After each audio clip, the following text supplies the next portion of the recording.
నమస్తే, welcome to media bus 365. నేను మీ వంశీ. ప్రస్తుతం మనం ఎగ్జిబిషన్ గ్రౌండ్లో ఉన్నాము. ప్రస్తుతం ఇక్కడ వీరందరూ ఇక్కడ స్టేజ్ రెడీ అవుతుంది రేపటికి ప్రోగ్రామ్కి. ప్రస్తుతం ఇక్కడ మనం కార్యనిర్వాహకులు ఎవరైతే ఉంటారో భాస్కర్ అన్న గారు మనతో పాటు ఉన్నారో ఒకసారి వారిని అడిగి ఇక్కడ ఎలాంటి ప్రోగ్రామ్స్ నడుస్తున్నాయి, రేపు ఏంటి, ఇలా కార్యాచరణ ఎలా ఉంటుంది ఒకసారి కనుక్కునే ప్రయత్నం చేద్దాం. ఒకసారి అన్న నమస్తే. భాస్కర్ అన్న, ఇది సర్దార్ పటేల్ జయంతి సందర్భంగా ఇప్పుడు ఏదైతే ప్రోగ్రామ్ కండక్ట్ చేస్తున్నారో రేపు, సో ప్రోగ్రామ్ ఎలా ఉండబోతుంది, ఎవరెవరు వస్తున్నారు, ఎక్కడి నుంచి వస్తున్నారు, and A type of cultural activities ఉంటాయి?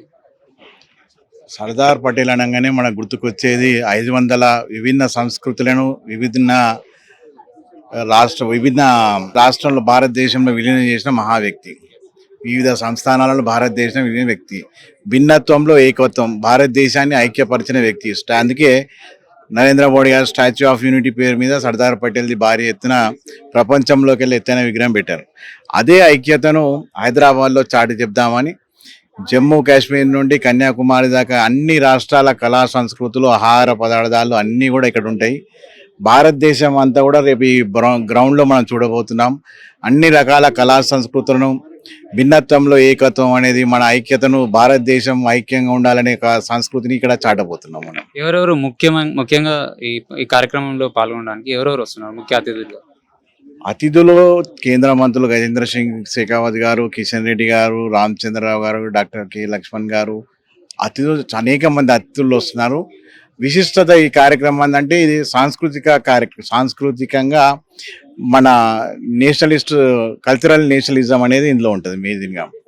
లేదా సంస్కృతితో పాటు జాతీయత, ఈ రెండు కూడా మనం ఇక్కడ ఇవన్నీ కూడా ఇక్కడ ఆవిష్కరించబడతాయి. రేపు ఏ టైం నుంచి స్టార్ట్ అవుతుందన్న ప్రోగ్రామ్? రేపు సాయంత్రం 5 గంటలకు మన కార్యక్రమం ప్రారంభమై నైట్ వరకు నడుస్తుంది. అంటే ఇంకా కల్చరల్ యాక్టివిటీస్ లాంటివి ఏమైనా ఉన్నాయా, లేదంటే?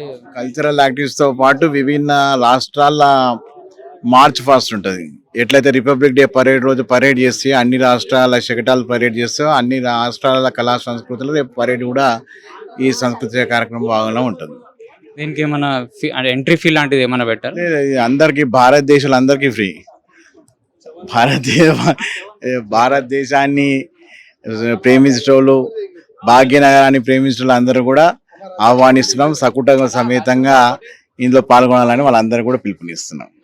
ఇంకొకటి అన్న, ఇప్పుడు మామూలుగా సర్దార్ పటేల్ అనగానే మన భారతదేశంలో ఏదైతే మన హైదరాబాద్ నిజాం నుంచి మనకు స్వతంత్రం ఎలాగైతే తీసుకొని వచ్చారో, ఇక్కడ మీరు స్టాచ్యూ ఒకటి పెడుతున్నారని చెప్పేసి రీసెంట్గా నేను ఒక ఇన్ఫర్మేషన్ ఉన్నది నాకు. సో దాన్ని ఎక్కడ ప్లేస్ చేద్దాం అనుకున్నారు, దాని మీద ఏమైనా కార్యాచరణ లాంటిది ఏమైనా చేశారు? అంటే హైదరాబాద్ స్టేట్ నుండి నిజాం రజాకార్ విముక్తి కలిగించి ఇవాళ భాగ్యనగరంలో మనం అందరం ప్రజాస్వామ్యయుతంగా స్వేచ్ఛావాయువులు పీల్చుకుంటున్నామంటే దానికి మూల కారణం సర్దార్ పటేల్ గారు. వాడిది ఒక భారీ విగ్రహం ఉండాలని మా యొక్క సంకల్పం. ప్రభుత్వం ముందు ఉంచుదాం, ప్రభుత్వం సహకరిస్తుందని ఆశిస్తున్నాం. కానీ ఆ కోరిక మేము ఎట్లయినా ఈ హైదరాబాద్ స్టేట్ని విముక్తి చెందిన సర్దార్ పటేల్ కానీ వారిని ఘనంగా సన్మానించుకోవాలి, స్మరించుకోవాలి అంటే హైదరాబాద్లో భారీ విగ్రహం వారి ఉండదని మా సంకల్పం. అంటే ఎస్పెషల్లీ ఇది ఏమన్నా రాష్ట్ర అవతరణ దినోత్సవ సందర్భంగా మీరు ముందుకు తీసుకొని రావాలనుకుంటున్నారు? అంటే రాష్ట్ర అవతరణ కూడా ఇందులో భాగమే. ఎందుకంటే సర్దార్ పటేల్ గారు ఆ రోజు స్వతంత్రం తెచ్చారు కాబట్టి మనం తెలంగాణ సాధించుకున్న తెలంగాణను మళ్ళీ రకరకాలుగా భాష పేరు మీద మళ్ళీ తిరిగి తెలంగాణ ఉద్యమం ద్వారా మళ్ళీ మనం సాధించుకున్నాం. కాబట్టి దీనికి మూల కారణం మనం ఇవాళ వారు లేకుంటే మనం ఏ తుర్కనిస్తాన్లోనో పాకిస్తాన్లో ఉంటుండేమో తెలియదు. కాకపోతే సర్దార్ పటేల్ గారు ఉన్నారు కాబట్టి ఒక స్వతంత్రం సెప్టెంబర్ 17 ఒక సంవత్సరం తర్వాత మనకు స్వాతంత్రం రావడం జరిగింది.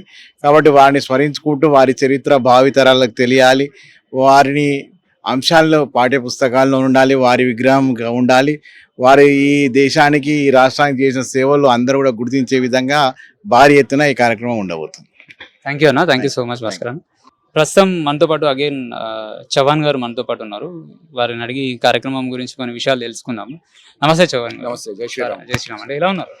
బాగున్నామండి, మీరు ఎలా ఉన్నారు? Sir good. మీరు ఇక్కడ ఇప్పుడు ఈ ప్రోగ్రామ్ ఎలా అయితే చేస్తామని చెప్పి ఏ టైప్ ఆఫ్ కల్చరల్ యాక్టివిటీస్ ఉంటాయి, ఎంతమంది వస్తున్నారు, ఎలా వస్తున్నారు అనేది కూడా ఒకసారి clear గా అంటే ఇప్పుడు ఒక మెసేజ్ అనేది ఈ ప్రోగ్రామ్ ద్వారా ఒక మెసేజ్ మనం సొసైటీకి ఏమి ఇస్తున్నామంటే ఇండియాలో యూనిటీ ఇన్ డైవర్సిటీ అని అంటారు. అయితే we have many cultures, many systems, కానీ end of the day we are all Indians. మనం అందరం భారతీయులని ఒక ఎగ్జాంపుల్ సెట్ చేయడానికి ఈ ప్రోగ్రాంలో అన్ని రాష్ట్రాల నుంచి కల్చరల్ యాక్టివిటీస్ అనేది ఇక్కడ పర్ఫామ్ చేస్తున్నారు.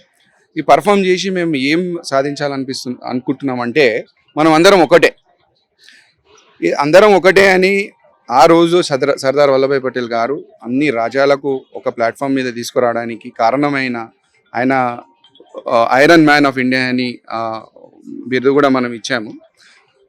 అతని వల్లనే, సర్దార్ వల్లభాయ్ పటేల్ వల్లనే మనం ఈరోజు అన్ని రాష్ట్రాల వాళ్ళు కలిసి ఉన్నామంటే ఆయన ఒక కారణం.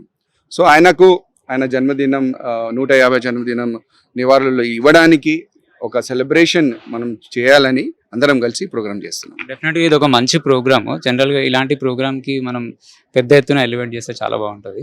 సో ఇలాంటి కార్యక్రమానికి మీరు పబ్లిక్ని ఇన్వైట్ చేయడానికి, పెద్ద ఎత్తున రావడానికి మీరు ఏ టైప్ ఆఫ్ కార్యాచరణ తీసుకున్నారు యాక్చువల్గా? అంటే ఇప్పుడు జనరల్ మెథడ్ ఏంటంటే social media is one of the method to call people. So that అందరు చేస్తున్నాం ఇక్కడంతా. వీఆర్ టీమ్ ఆఫ్ 100+ మెంబర్స్ ఉన్నాం డిఫరెంట్ ఆర్గనైజేషన్స్ నుంచి. నేను ఒక ఆర్గనైజేషన్ నుంచి, వేరే ఉన్నారు. అయితే నా తరఫున ఉన్న కాంటాక్ట్స్కి నేను పర్సనల్ ఏ టైప్ ఆఫ్ ఆర్గనైజేషన్స్ దీంట్లో పాల్గొంటున్నాయి? For example Shivaji Maharaj related organizations ఉన్నాయి, హిందూ ఆర్గనైజేషన్స్ ఉన్నారు, సోషల్ సర్వీస్ ఆర్గనైజేషన్స్ ఉన్నారు, కల్చరల్ ఆర్గనైజేషన్స్ ఉన్నారు. వీళ్ళందరూ కలిసి వాళ్ళ ఉన్న కాంటాక్ట్స్లో స్ప్రెడ్ చేసి పర్సనల్ ఇన్విటేషన్స్ వెళ్ళి పర్సనల్లీ ఇచ్చేసి వాయిస్ ద్వారా, సోషల్ మీడియా ద్వారా అందరికీ పిలవడానికి ప్రయత్నాలు చేస్తున్నారు అన్నమాట. ఎవరెవరు రావడానికి అవకాశం ఉందండి? అంటే చీఫ్ గెస్ట్ అంటున్నారా? Yeah. చీఫ్ గెస్ట్ అయితే మన సెంట్రల్ మినిస్టర్ షేకావత్ గారు అయితే కన్ఫర్మ్ చేశారు. కిషన్ రెడ్డి సార్ కూడా రావడం అవకాశం ఉంది. రామచందర్ సార్ కూడా వస్తారు. అయితే అదర్వైజ్ భారతి టీం నుంచి మెయిన్ ఆర్గనైజర్స్, ఈ ప్రోగ్రామ్ ఆర్గనైజ్ చేస్తుంది భారతి టీం, వాళ్ళ టీం మెంబర్స్ ఉన్నారు. పబ్లిక్ వస్తున్నారు. ఇక్కడ జనరల్గా యాక్టివిటీస్ ఎట్లా ఉంటాయి? ఏ టైప్ ఆఫ్ యాక్టివిటీస్? అంటే ఇక్కడ ఎవ్రీ స్టేట్ నుంచి ఒక యాక్టివిటీ. అంటే మహారాష్ట్ర అనుకోండి, మహారాష్ట్ర నుంచి ఒక కల్చరల్ ప్రోగ్రామ్, కర్ణాటక వాళ్ళు కల్చరల్ ప్రోగ్రామ్ చేస్తారు. ఆ స్టేట్ పరంగా what they are known for, particular state నుంచి ఏ cultural activity is known for అనేది అది ఇక్కడ ప్రదర్శిస్తున్నారు అన్నమాట. సో డిఫరెంట్ ఒక 20-25 స్టేట్స్ వాళ్ళు ఇక్కడ వచ్చి పర్ఫామ్ చేస్తున్నారు. 1 by 1 పర్ఫార్మెన్స్ నడుస్తుంది. సో అదేవిధంగా ఫుడ్ స్టాల్స్ కూడా పెట్టారు డిఫరెంట్ స్టేట్స్ వాళ్ళు. Maharashtra dishes, Karnataka dishes, Kerala dishes, అలా కూడా ఫుడ్ స్టాల్స్ కూడా పెట్టడం జరుగుతుంది. ఇలాంటి ప్రోగ్రామ్ కి మీకు గవర్నమెంట్ నుంచి మన అంటే ఫైనాన్షియల్ గురించి నాకు పెద్దగా తెలియదు, బట్ వీఆర్ ఫైనాన్షియల్ వైజ్ అయితే డొనేషన్స్ ఇస్తున్నారు, ఆర్గనైజేషన్స్ తరఫున కూడా వస్తున్నాయి. So that is going on అండి. Thank you so much. ప్రస్తుతం వారితో మాట్లాడిన విషయం ప్రస్తుతం ఏంటంటే రేపు సాయంత్రం 5 గంటల నుంచి ప్రోగ్రామ్ స్టార్ట్ కాబోతుంది. సో ఇక్కడ సర్దార్ పటేల్కి సంబంధించిన 150వ జయంతి సందర్భంగా వారు ఏదైతే ప్రోగ్రామ్ చేస్తున్నారో ఎగ్జిబిషన్ గ్రౌండ్లో, నాంపల్లి ఎగ్జిబిషన్ గ్రౌండ్లో ఈ ప్రోగ్రామ్ జరగబోతుంది. సో వారి కోరిక ఏంటంటే సాధ్యమైనంత వరకు ఎక్కువ విజిట్ చేసి చాలామంది ప్రజలు సర్దార్ పటేల్ గురించి కొన్ని తెలుసుకోవాలని చెప్పేసి వారి ముఖ్య ఉద్దేశంతో ఈ ప్రోగ్రామ్ని ఎలివేట్ చేయడం జరుగుతుంది. Thank you so much.